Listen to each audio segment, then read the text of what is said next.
23rd, 2003, and this is Marion High School, address 750 West 26th Street in Marion, Indiana. My name is Jeff Latta, and I'll be interviewing Dr. Robert Philbert. He was an E-5 in the Vietnam War. His birth date is November 17th, 1946.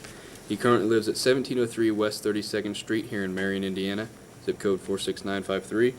He's a teacher here at Marion High School, and this will begin the interview. Could you just tell me what branch of the service you were in, where you served, and what your rank was?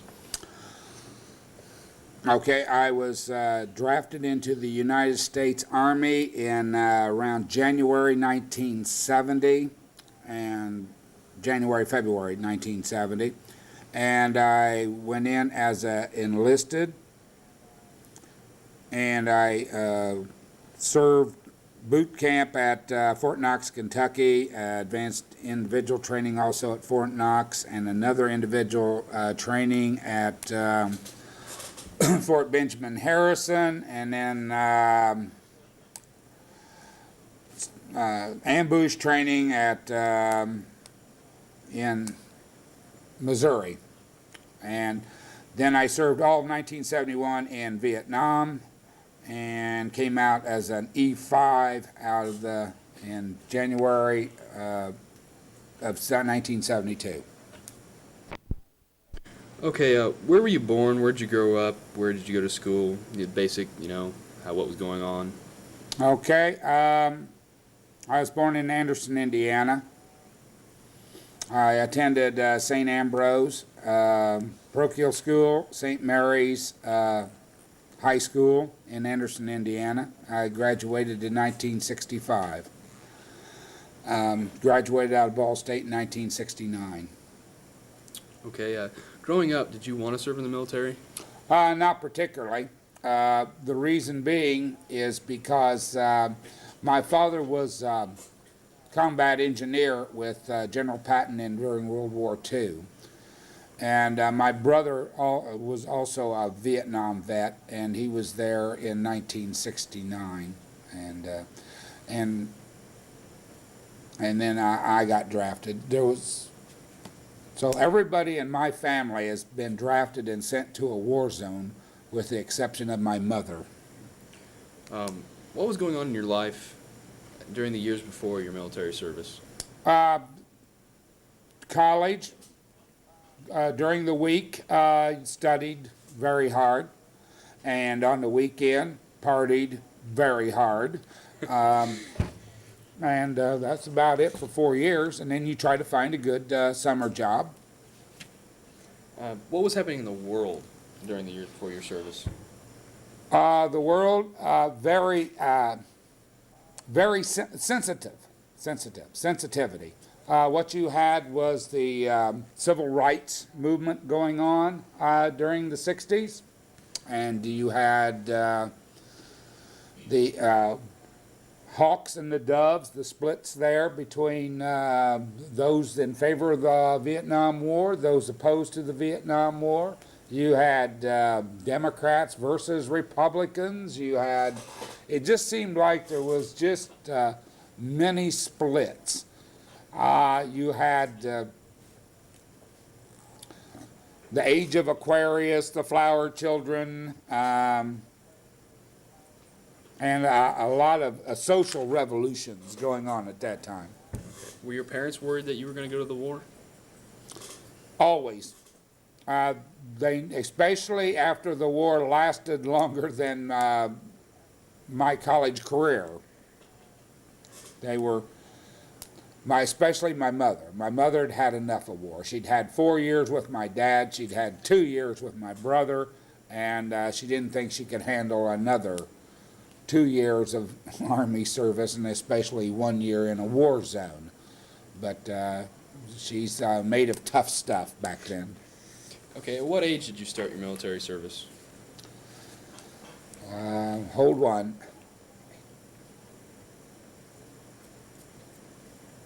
23. And when were you drafted? Or around what time? Do you know any specific times, dates, places you were drafted? Do you remember? Oh, when you were drafted, let's see, I went to the post office in January of 1970, you had to report to the Anderson Post Office at 5 a.m. in the morning. And they took us from that bus to Indianapolis, where we had our AFES, or entry-level induction physical. Then we were sworn into the service on there, and then got on a bus, and then the bus trip took us to Fort Knox, Kentucky. And we went there and processed into the service, and then we were assigned to our different basic training units. At the time you were drafted, where were you living? Anderson, Indiana. No. Sorry, take that back. We'd have moved. I was living and working in Marion, Indiana, but my draft board was in Anderson, Indiana. Okay, do you remember what day, or in particular what month, you shipped off for the boot camp? Yes, that'd be, I'd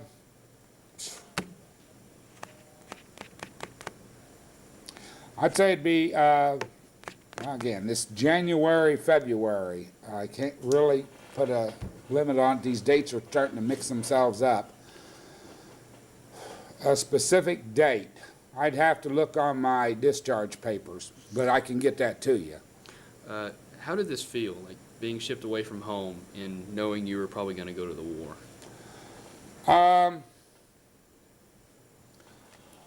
Well, you had a little bit of rage going on, because the draft at that point in time was rather unequal. That is, if you had enough push or pull or whatever, you could get into like the National Guard or the reserves, and at that point in time they were not being called up. Plus, if you were like a professional athlete or something like that, you could always get a medical discharge. You could get a doctor to tell you that something was wrong with you, and if you could convince the people giving the physicals at the induction center, then you didn't have to go, or you could have a medical deferment.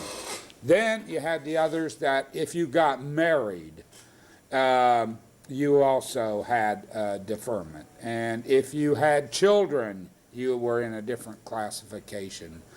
And if you stayed in college and you had a student deferment for so long, you could also avoid it. What you had there was a lot of unequal treatment based on the decisions of your life, your lifestyle. And you entered the Army, correct? Yes. Do you remember the first days of boot camp, what it was like? Yes, very cold. It was at Fort Knox, Kentucky, and we entered there at about 3 in the morning. They gave us split pea soup, put us in what we call a replacement depot till we were assigned to a basic training unit. We got the haircut. Now you got to remember, back then this is shoulder length flower child, and by the time we came out of there, all we had was our eyebrows. Next is they take all the clothes. They get your civilian clothes, you box them up, send them home, because you're not a civilian anymore. And you are issued your uniforms. And then you get some, I think we had the shots. I think we had some injections. Shot record started then. And then we were assigned to our basic training unit, where we met where the drill sergeants came up, and it was the guys in the Smokey the Bear hats, and they had a real field day. Okay, so what were some profound memories from boot camp? First of all, it was the age. Most of the kids that were drafted then were like 18, 19 years old. And here I am, 23 years old. Now, I did not become or volunteer to become an officer. I turned that down because it was one more year in the service, and I wasn't having a very good time at the moment. I also turned down being a warrant officer training for helicopter school, and also turned down the advanced training in the area of special forces. To me, basic training was more of a physical endurance than a mental challenge. The funny things that happened is happened like in the gas chamber, where we had to go into the gas chamber, take off our gas mask. We had to give our name, rank, serial number, and sing the first line of our high school fight song. And then when the drill instructor said dismiss, we could then run out of the room and out the door, which is exactly what I did. And of course, at that time, your eyes are all watered up. You have mucus buildup in your throat, in your nose. I couldn't see where I was going. I went out the door, ran into a tree, ricocheted off the tree, and rolled down a hill, much to the laughter of many people around. But there was lots of other people down at the bottom of the hill that was already had fallen that way. And what was your motivation going through boot camp? We get through it. Just make sure that I didn't get recycled and have to do any of that over again. After boot camp, what happened in your life? Just got another year older, another day in the Army. You just get sent to Indianapolis, Fort Benjamin Harrison, and that was it. Now, on a 3-day pass, I did, a 3-day pass in 1970. I met the girl that would become my wife in 1976. But that was 6 years away. But I came home, and I had my first date with her. But other than that, no, we didn't make plans. You just kind of live day by day. Not a whole lot wasn't happening. When did you ship out for Vietnam? It would be February 1971. And what was your rank entering Vietnam? Private first class, PFC. And how did you get to Vietnam, you know? Airplane, commercial airlines. I had stewardesses, the whole thing. Did anyone from your boot camp go with you? No, there was nobody in your unit. When you shipped over to overseas, it was a very individualistic thing. It was not like my father went through World War II with the same people, through basic, through advanced training, through D-Day, and all the battles through France and Germany. He stayed with the same people. During those years of Vietnam, you never stayed with the same people. The only time you was with somebody was in the unit that you were assigned when you first got to Vietnam, and the platoon changed every week. Somebody left, new people came in. It was in a constant flux. Very unsocial then. They weren't concerned with very much of the social aspect, just replacement. You always use the word replacement. That's kind of scary. Oh, yeah. There's nobody that can't be replaced. We used to have a saying over there. In the Army, it's like sticking your finger in a bucket of water, and then you pull it out.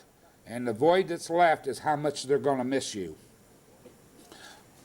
So that was common. It's just, hey, this guy left, you are now the squad leader. Why? Because you've been there the longest and this type of thing. The only time you'd ever be with somebody is if you actually came into the unit on the same day or the same week. Then you'd be around some of the same people.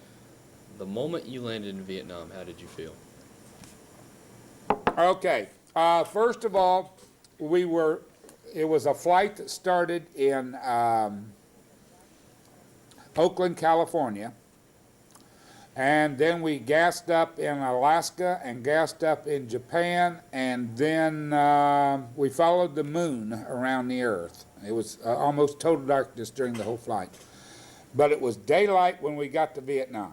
And when they landed, and you open up that door, the intense light coming in just blinds you.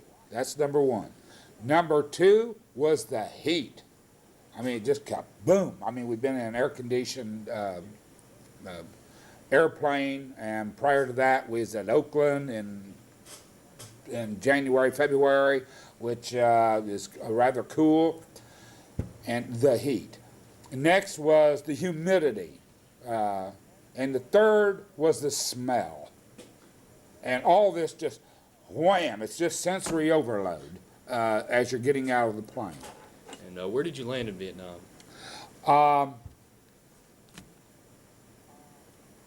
Bien Hoa Air Base, outside of Saigon. And how are the living conditions there? Well, I was assigned to Long Binh, so Long Binh was pretty good. Long Binh, that was the Army's big fortress there. And yeah, we had barracks, and usually, and after a while, we partitioned them off into two-man rooms. This is due because I was there in all of 1971, and you had all those units leaving. And so we always had lots of room, lots of equipment, lots of everything. What was your first assignment in Vietnam? First assignment.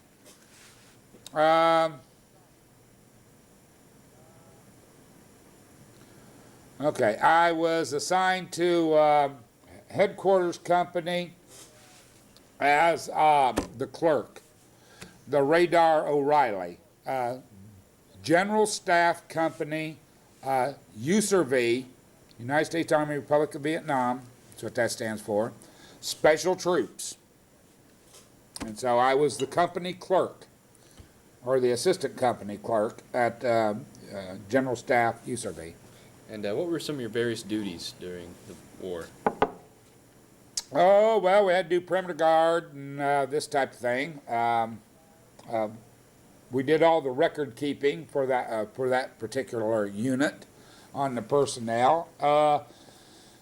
DESOPs, Deputy Chief of Staff of Operations, and Deputy Chief of Staff of Logistics. What we were testing at that particular time was what was called the unmanned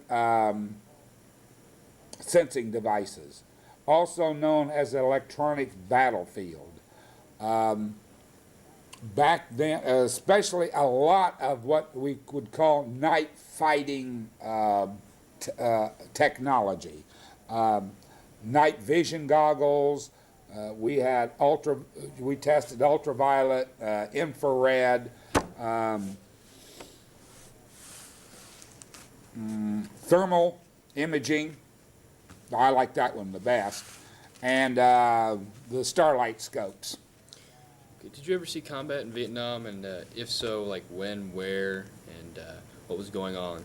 Normally it was outside of Long Binh, namely it was toward the Tay Ninh province, where the Ho Chi Minh Trail comes in from Cambodia, where the 25th Infantry used to be, at the village of Cu Chi, which also had an extensive, elaborate underground tunnel system.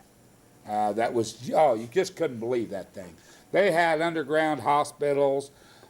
This is where the generals of the Viet Cong and the NVA planned the Tet offensive from. And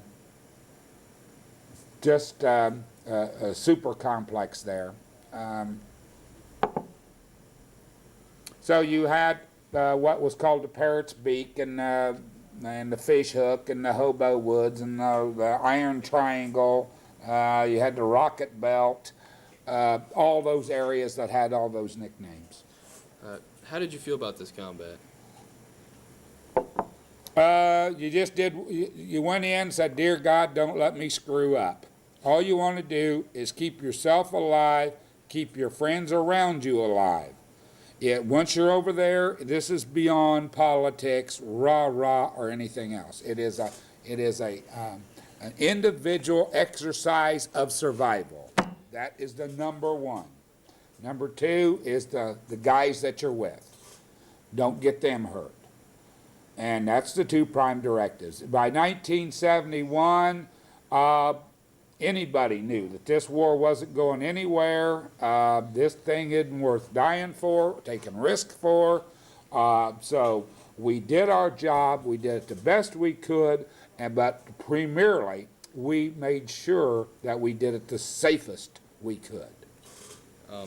What kind of weaponry did you use? Okay, when I started in, it was just a regular M16, Harrington and Richardson, 5.56 caliber, full metal jacket.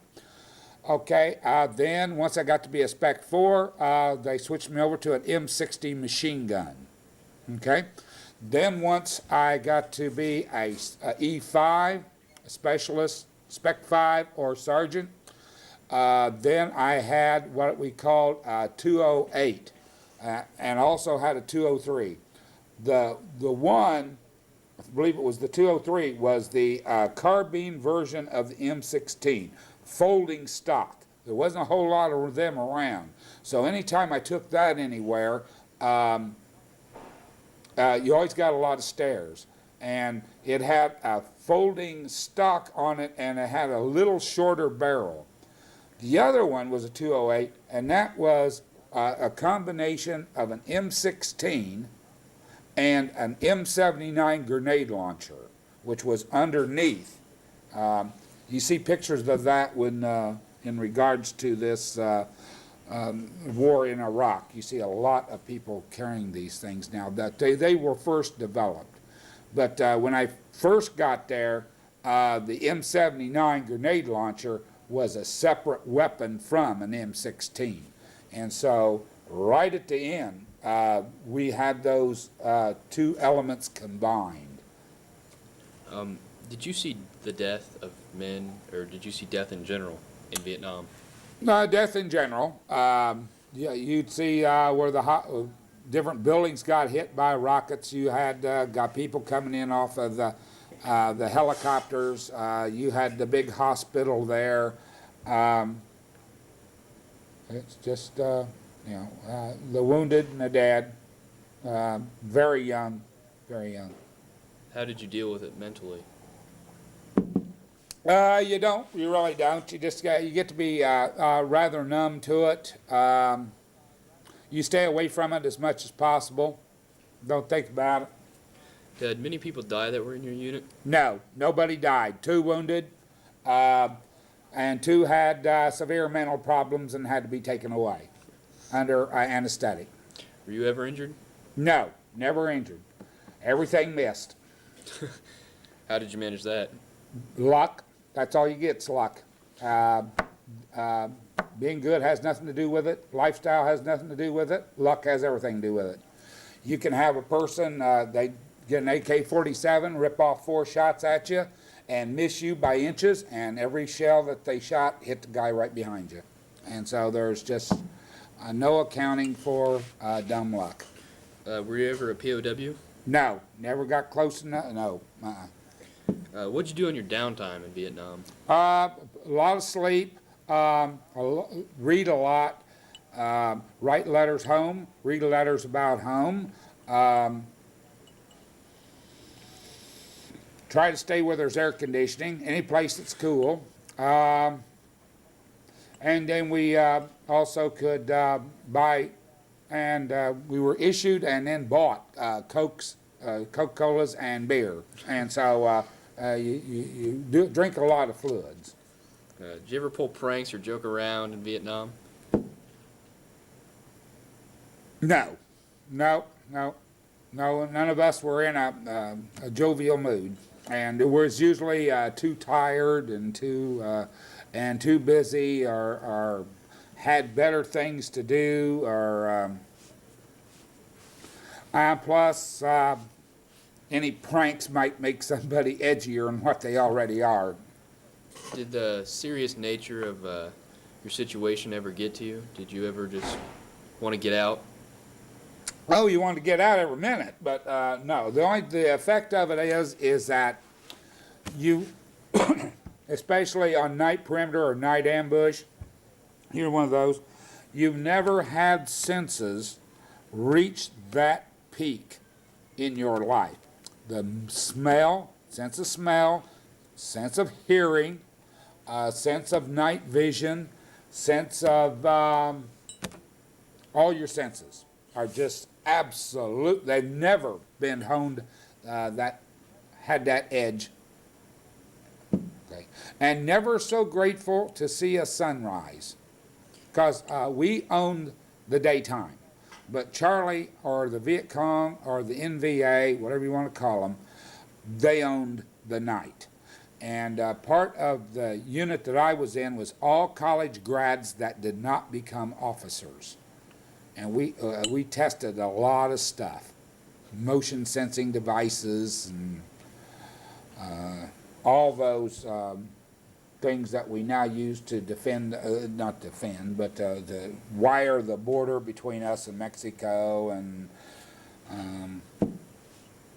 that we sold the Israel to do the Golan Heights, and so all the stuff that is not now unclassified back there during the Vietnam War was classified, secret, not top secret, but secret. What was kind of a release for you? Did you write? Did you read? What did you do to kind of get away from it all over in Vietnam? Well, there wasn't no place to hide. I mean, you're still in that environment. I mean, you could just read a book, but you're still in the foxhole, or you're still in the barracks, or you're still wherever you're at. The only thing that when you really got away from it was, when you had these R&Rs, in-country R&R, and then you had out-of-country R&R. Now, I went to 3 different locations. I had one R&R in Hong Kong, one R&R in Bangkok, Thailand, and one R&R in Sydney, Australia. Now, some that were of a different subculture than what I was from found, quote, getaway in country through either smoking marijuana, chewing on betel nut, or drinking a lot. Did you ever keep a journal in Vietnam? No, probably should have, but I did. At that point in time, I just wanted, if I ever got out of this place, I wanted to forget it forever. Did you take any pictures of Vietnam, or do you have any pictures of Vietnam? The only pictures I have of Vietnam extensively are about 3 or 4 of me and a few other guys. Other than that, no cameras ever went on a mission with us because we did not want pictures or reporters going on any mission with us at all. Oh.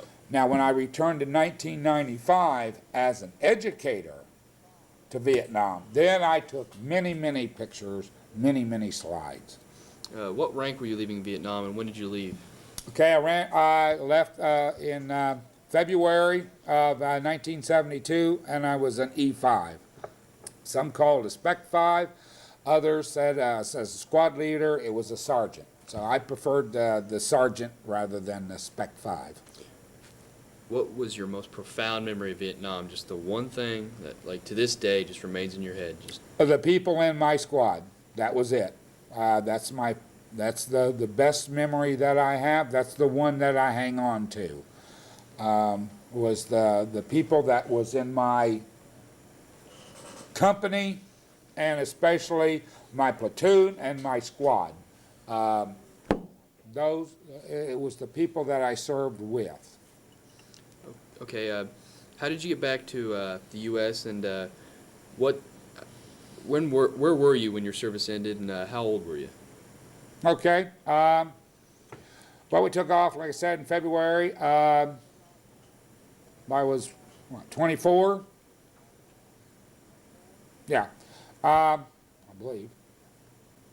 And we just took off from, again, the same air base, Benoit Air Base, and then we refueled in, I think it was Japan, refueled in Alaska, and then off and then went to Oakland Army Terminal, and I was processed out of the service in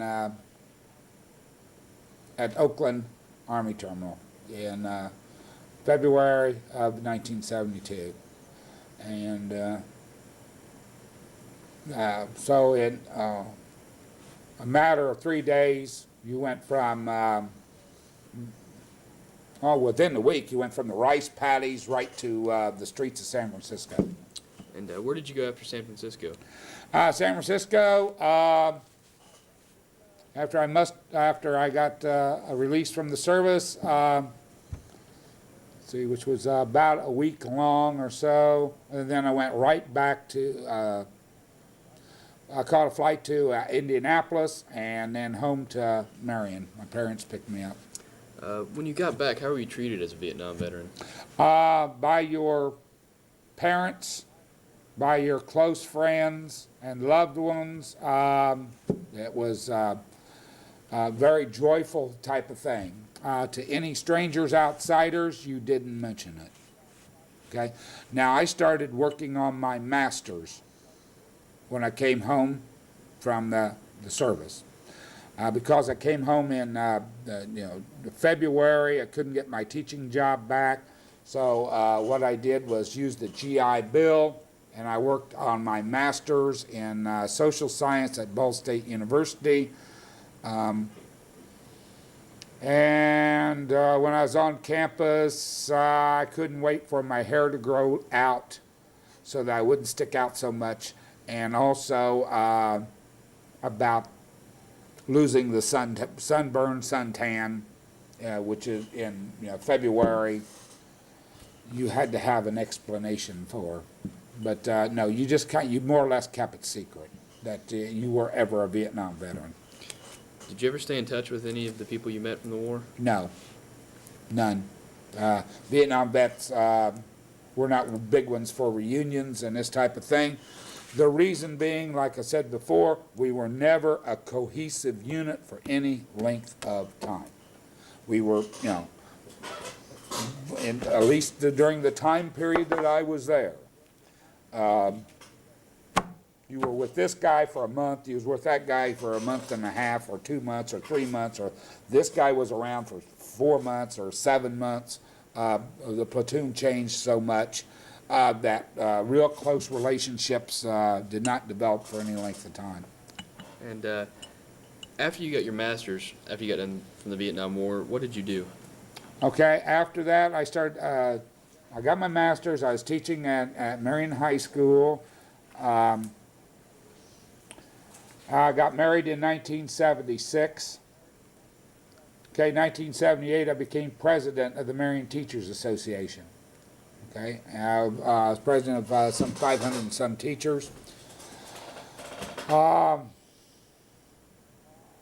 Then I, after that, went into the Teacher in Space program, and I was a semi-finalist in the state of Indiana for the Teacher in Space program till the crew was killed, and Krista McCullough, which was the teacher designated for the Teacher in Space program, perished.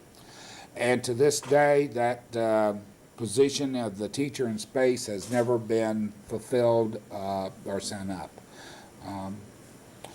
Then after that collapse, I went into I took a year off from teaching and did my doctorate in social science at Ball State University using the GI Bill and also using the sabbatical from Marion Community Schools. Then I finished the coursework and then did my dissertation and received my doctorate degree in 1987. And I've been working in Marion Community Schools since 1987, solid for, and this is 2003. I will retire next week after 34 years of teaching for Marion Community Schools. Now that is counting my Army time and counting the year off in the sabbatical. So from 1969 to the present of 2003, I've been a teacher for Marion Community Schools. Did you meet your wife after the war? No, I met her on a 3-day pass. I was home for the Christmas break from the service, and I knew where 5 female teachers lived, and I figured that would be a target-rich environment. And so I was driving past the place, and I saw her taking her laundry out of a basket and taking it inside. And so it was a 3-day pass, so I had no time to be shy. And so that's when I drove in, got out of the car, went up, and asked her out. And to my surprise, she said yes. And so, not knowing where to go, what to do, or anything else, we went to the drive-in theater and watched the cockeyed sheriff from Calico County. Did you get married after the war? Let's see, I got out of Vietnam in 72, got my master's degree in 74, got married in 1976, the 200th anniversary of the United States. Since you got back from the war, have you joined any veterans organizations? I belong, but I do not attend. Okay, the VFW, the American Legion, those are the two I think I belong to. Yeah, the Veterans of Foreign War and the American Legion. Do you feel that you've been reimbursed for your service in the war? No one's ever fully reimbursed, and nobody should be expected to be totally reimbursed, not unless they had, physical wounds or this type of thing. I just did what I did because that was part of my duty to do it. And so I think I made full use of the educational benefits, which took me from the beginning of my master's to the finish of my doctorate. How has serving in the Vietnam War changed your outlook towards future wars and the war that we're in right now? Okay. First of all, they should never go into a war unless there are a combat situation and until there is absolute 100% backing of the President and Congress and the American people. This idea of going in and having all types of demonstrations and splits and all this. I also like the idea that they went to an all-volunteer service. Okay. Next, if you plan a war, if you plan how to get in it, you dang well better plan what's going to happen after it quits, after the boom boom starts. You've got to have a way of knowing when the war is over and how to get out of it. Okay. Yeah. How has serving in the military changed your life? For the most part, I was rather non-competitive prior to, non-ambitious before entering the service. When I came out, I was ambitious. That is, I wanted the doctorate. I wanted to be the department chairman of the social science department. I wanted to be a finalist in the Teacher in Space program. I wanted to be president of the teachers union. I wanted a doctorate, and I got them all. And you can make very narrow focus, very concentrated on what I was doing. So it's fair to say that you went into the Vietnam War an unmotivated kid and came out a motivated adult ready to attack life? Oh, sure, and very disorganized going in. In college, whatever happened, happened. That's like my major. What did I major in? Well, I took so many courses that I majored in all of them. And so they finally decided that I was an area major in social science because I took so many different courses, like in economics and American history, world history, sociology, that I became an area major. Well, now everything became more focused, more tunnel vision, myopic, if you will, determining a goal and going toward it or progressing toward it. So, Vietnam had negative effects, obviously, and then it had some positive effects. Yes, it has, to me, especially since I went back to Vietnam as a teacher, it has had many more positive effects than it has negative effects. And looking back, would you serve again? Yes, I would go if called, yes. Would you volunteer to go? Would I volunteer? Under one situation, if I could meet the person that I was going to replace, I would volunteer to go back. I would rather go back than watch some 18-year-old who has their whole life ahead of them and is a very positive element within the society go. I would take that person's place. But just to go and say, I want to go because, no, not for any other than that. What would you like to tell anyone who's planning on entering the service? Be aware of the change in yourself, both physically, psychologically, mentally, because it'll happen and you won't notice it.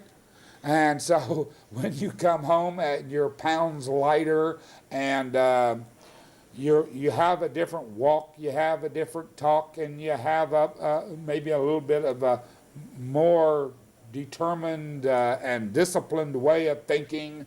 And so you're going to change. You're going to change from what you were. I don't care what you are. You're going to change. Is there anything at all you'd like to add to this about your life before, during, or after the war, or just anything in general you'd like to add to this interview?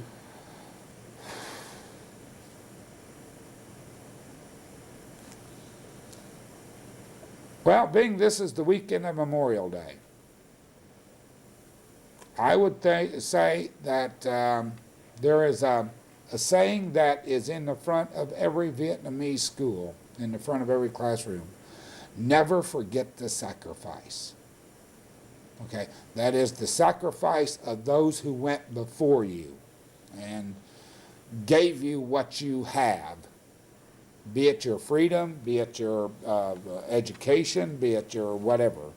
Never forget the sacrifice. Be grateful for those people that you don't even know that went before you to give you the chance to do or have the choice to do what you are to become. As you mentioned, we have to remember the sacrifice of people we don't know, and I thank you for letting me know about one of them. Okay. Thanks.